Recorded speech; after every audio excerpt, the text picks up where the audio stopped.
क्या आपने कभी सोचा है कि 2024 में दुनिया के कौन से देश सोने की दौड़ में सबसे आगे है? सोना सिर्फ धातु नहीं, बल्कि हर देश का सोना उसकी ताकत और स्थिरता का प्रतीक है। ये न केवल उनकी आर्थिक सुरक्षा का आधार है, बल्कि उनकी सांस्कृतिक और ऐतिहासिक धरोहर का भी अहम हिस्सा है। गोल्ड रिजर्व सिर्फ एक संपत्ति नहीं, बल्कि एक राष्ट्र की वैश्विक पहचान और भविष्य की योजना का प्रतीक है। लेकिन इस दौड़ में कौन कौन से देश बाजी मार रहे हैं, ये जानना बेहद दिलचस्प होगा। आज के इस वीडियो में हम खुलासा करेंगे उन देशों का जिनके पास है सोने का सबसे बड़ा भंडार। क्या आपका पसंदीदा देश इस सूची में शामिल होगा, या कोई ऐसा देश जिसका नाम सुनकर आप हैरान रह जाएंगे? तो वीडियो को पूरा जरूर देखें और चैनल पर नए हैं तो चैनल को सब्सक्राइब जरूर करें। दोस्तों, सोने का महत्व प्राचीन काल से लेकर आज तक नहीं घटा है। पहले सोने की मुद्राएं ही व्यापार का मुख्य साधन होती थी, और आज भी देश सोने के भंडार को अपनी ताकत मानते हैं। सोने का भंडार किसी देश के गोल्ड रिजर्व के रूप में रहता है, जो उसकी मुद्रा और अर्थव्यवस्था को सपोर्ट करता है। दोस्तों, सबसे पहले बात करते हैं हमारे भारत के बारे में। भारत के पास कितना सोना मौजूद है और किस लेवल पर है? तो दोस्तों, भारत और सोने का रिश्ता सदियों पुराना है। ये देश न केवल दुनिया में सोने के सबसे बड़े उपभोक्ताओं में से एक है, बल्कि इसे सांस्कृतिक और धार्मिक महत्व भी प्राप्त है। शादियों, त्योहारों और खास मौकों पर सोने का उपयोग करना भारतीय परंपरा का अहम हिस्सा है। 2024 में भारत दुनिया के सबसे बड़े सोने के आयातकों में से एक है। हालांकि देश के पास सोने के भंडार सीमित हैं, लेकिन भारतीय रिजर्व बैंक के पास लगभग 800 टन से अधिक भंडार है, जो इसे दुनिया के टॉप 10 गोल्ड होल्डिंग देशों में स्थान दिलाता है। भारत में सोना केवल एक आभूषण नहीं, बल्कि निवेश का एक सुरक्षित माध्यम भी माना जाता है। ग्रामीण इलाकों में लोग इसे अपने भविष्य की सुरक्षा के रूप में देखते हैं। वैश्विक बाजार में सोने की कीमतें भारत की मुद्रा और अर्थव्यवस्था पर भी गहरा प्रभाव डालती हैं। भारत की सोने की ये अनोखी कहानी न केवल इसके लोगों की आर्थिक सोच को दर्शाती है, बल्कि यह भी दिखाती है कि कैसे एक धातु पूरी संस्कृति और परंपराओं से जुड़ी हो सकती है। जापान, एशिया का गोल्ड पावर हाउस। जापान, जो तकनीकी और आर्थिक दृष्टि से एक महाशक्ति है, गोल्ड रिजर्व के मामले में 9वें नंबर पर आता है। जापान के पास कुल 765 टन सोना है। जापान अपनी वित्तीय सुरक्षा को सुनिश्चित करने के लिए गोल्ड रिजर्व बढ़ा रहा है। इसके अलावा जापान के पास अत्याधुनिक तकनीकी क्षमताओं के साथ ही एक मजबूत सोने का भंडार भी है, जो देश की आर्थिक स्थिति को और भी मजबूत बनाता है। रूस, गोल्ड रिजर्व में बढ़ती ताकत। रूस दुनिया के सबसे बड़े गोल्ड रिजर्व रखने वाले देशों में से एक है। 2024 में रूस के पास लगभग 2300 टन से अधिक सोना है, जो इसे सोने की होड़ में सबसे आगे रखता है। रूसी सरकार और सेंट्रल बैंक ने पिछले कुछ दशकों में अपने सोने के भंडार को बढ़ाने पर जोर दिया है, ताकि इसे अमेरिकी डॉलर और अन्य विदेशी मुद्राओं पर निर्भरता कम करने के लिए इस्तेमाल किया जा सके। रूस में सोने का उत्पादन भी उल्लेखनीय है। साइबेरिया और सुदूर पूर्व के क्षेत्रों में सोने की बड़ी खदानें हैं, जहां से हर साल टनों सोना निकाला जाता है। ये सोना न केवल घरेलू उपयोग के लिए, बल्कि वैश्विक बाजार में रूस की आर्थिक स्थिति को मजबूत करने के लिए भी अहम भूमिका निभाता है। रूस अपने सोने के भंडार को एक रणनीतिक हथियार की तरह देखता है। अंतर्राष्ट्रीय प्रतिबंधों और राजनीतिक अस्थिरता के बीच सोना रूस के लिए एक सुरक्षित संपत्ति और आर्थिक शक्ति का प्रतीक बन गया है। रूस का सोने पर यह फोकस इसे वैश्विक आर्थिक मंच पर एक मजबूत खिलाड़ी बनाता है। स्विट्जरलैंड, दुनिया का गोल्ड बैंक। स्विट्जरलैंड, जो अपनी बैंकिंग प्रणाली के लिए प्रसिद्ध है, गोल्ड रिजर्व के मामले में 7वें स्थान पर है।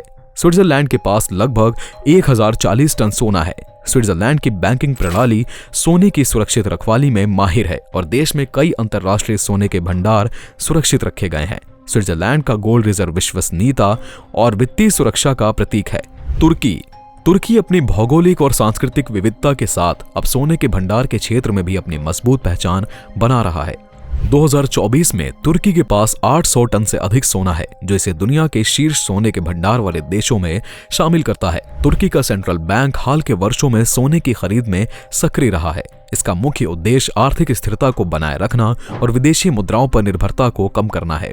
सोने को एक सुरक्षित संपत्ति मानते हुए तुर्की इसे अपनी मुद्रा लीरा की रक्षा के लिए भी उपयोग करता है। फ्रांस, यूरोप का गोल्ड पावर हाउस। फ्रांस, जो अपनी कला और संस्कृति के लिए जाना जाता है, गोल्ड रिजर्व में 4थे स्थान पर है। फ्रांस के पास कुल 2437 टन सोना है, जो उसके विदेशी मुद्रा भंडार का 65% है। राष्ट्रपति इमैनुअल मैक्रोन ने हाल ही में घोषणा की थी कि वो देश के बेचे गए गोल्ड रिजर्व को वापस लाने की कोशिश कर रहे हैं। फ्रांस की सोने की संपत्ति उसकी आर्थिक स्थिति को मजबूती देती है और ये दुनिया के सबसे शक्तिशाली देशों में एक है। चीन, सोने के भंडार में निरंतर वृद्धि। चीन दुनिया में सोने के सबसे बड़े उत्पादकों और उपभोक्ताओं में से एक है। यह देश न केवल अपने विशाल सोने के खनन उद्योग के लिए प्रसिद्ध है, बल्कि इसके पास सोने का विशाल भंडार भी है। 2024 में चीन के पास लगभग 2100 टन से अधिक सोना है, जो इसे दुनिया के शीर्ष गोल्ड होल्डिंग देशों में शामिल करता है। चीन में सोने का उपयोग केवल आभूषणों तक सीमित नहीं है। ये देश इसे अपने आर्थिक स्थायित्व और मुद्रा सुरक्षा के लिए भी महत्वपूर्ण मानता है। चीनी केंद्रीय bank People's Bank of China लगातार अपने गोल्ड रिजर्व बढ़ा रहा है ताकि अमेरिकी डॉलर पर निर्भरता कम की जा सके। सांस्कृतिक रूप से भी सोना चीन में समृद्धि और सौभाग्य का प्रतीक है। इटली, खूबसूरती और गोल्ड का संगम। इटली अपने सांस्कृतिक और ऐतिहासिक महत्व के साथ वैश्विक आर्थिक मंच पर भी एक महत्वपूर्ण स्थान रखता है। 2024 में इटली के पास लगभग 2450 टन सोने का भंडार है, जो इसे दुनिया का चौथा सबसे बड़ा सोने का भंडार रखने वाले देश बनाता है। इटली का सोने का भंडार मुख्य रूप से उसके केंद्रीय बैंक बांका डी इटालिया के नियंत्रण में है। इस भंडार को देश की आर्थिक स्थिरता और यूरो मुद्रा प्रणाली की मजबूती सुनिश्चित करने के लिए संरक्षित किया गया है। इटली के लिए सोना एक सुरक्षा कवच की तरह है, जो वित्तीय संकटों के समय उसकी मुद्रा और अर्थव्यवस्था को सहारा देता है। इतिहास के दृष्टिकोण से देखें तो इटली में सोना सदियों से समृद्धि और शान का प्रतीक रहा है। यहाँ के पारंपरिक गहनों और कलात्मक वस्तुओं में सोने का उपयोग आज भी खूब होता है। जर्मनी, यूरोप का गोल्ड किंग। जर्मनी यूरोप की सबसे बड़ी अर्थव्यवस्था अपनी वित्तीय स्थिरता और समृद्धि के लिए विश्व भर में प्रसिद्ध है। 2024 में जर्मनी के पास 3350 टन से अधिक सोने का भंडार है, जो इसे अमेरिका के बाद दुनिया का दूसरा सबसे बड़ा सोने का भंडार रखने वाला देश बनाता है। जर्मनी का अधिकांश सोना न्यूयॉर्क, लंदन और पेरिस में संग्रहित किया गया था, लेकिन हाल के वर्षों में इसे बड़ी मात्रा में देश में वापस लाया गया है। इसका उद्देश्य राष्ट्रीय सुरक्षा और आर्थिक संकट के समय मजबूत मुद्रा प्रणाली बनाए रखना है। सोने के भंडार को जर्मनी अपने केंद्रीय बैंक बुंदेसबैंक के तहत नियंत्रित करता है। ये भंडार यूरो मुद्रा की स्थिरता सुनिश्चित करने और अंतर्राष्ट्रीय लेनदेन में मजबूती प्रदान करने में सहायक है। इसके अलावा जर्मनी में सोना गहनों और निवेश के लिए भी बहुत लोकप्रिय है। आर्थिक अनिश्चितताओं के दौरान जर्मन नागरिक सोने को एक सुरक्षित निवेश विकल्प मानते हैं। अमेरिका, गोल्ड के सबसे बड़े मालिक। अब हम आते हैं नंबर 1 पर, और वो है अमेरिका। अमेरिका के पास दुनिया का सबसे बड़ा गोल्ड रिजर्व है, जिसकी मात्रा 8134 टन है। अमेरिका ने वर्षों से सोने के भंडार में अपना स्थान बनाए रखा है। यहां तक कि अमेरिका ने अपनी गोल्ड पॉलिसी को बेचने से भी रोक दिया है ताकि ये सुरक्षित और स्थिर रहे। अमेरिका की गोल्ड माइन नेवाडा दुनिया की सबसे बड़ी गोल्ड माइन है, जिससे साल भर में 110 टन सोना निकाला जाता है। यह सोना न केवल अमेरिका की अर्थव्यवस्था को मजबूत बनाता है, बल्कि इसका इस्तेमाल वैश्विक वित्तीय संकट से बचाव के लिए भी किया जाता है। अमेरिका का गोल्ड रिजर्व उसकी मुद्रा और वित्तीय शक्ति का प्रतीक है, जो वैश्विक व्यापार में उसे एक अडिग स्थिति प्रदान करता है। दुनिया में सबसे ज्यादा सोना रखने वाला देश अमेरिका बिना किसी संदेह अपनी गोल्ड पॉलिसी में पूरी तरह से स्थिरता बनाए रखने में सक्षम है। दोस्तों, अगर आपको ये जानकारी पसंद आई हो तो वीडियो को लाइक और शेयर जरूर करें, और ऐसे ही और जानकारियों के लिए हमारे चैनल को सब्सक्राइब करना बिल्कुल भी ना भूलें। धन्यवाद।